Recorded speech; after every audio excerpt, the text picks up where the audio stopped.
Hey everyone, Zane here, and today I'm going to show you how to change TikTok location on your phone.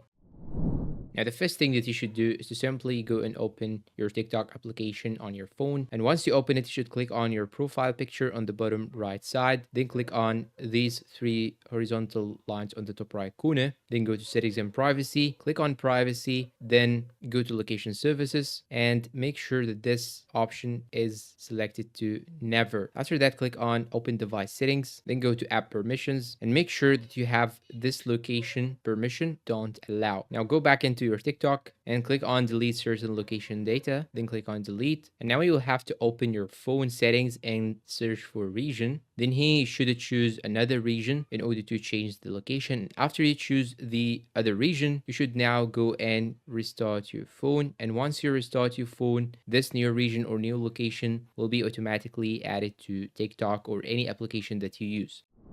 And that's all for today. If you find this video helpful, please don't forget to support us with like, subscribe, comment, share. Thanks for watching and see you in a new video.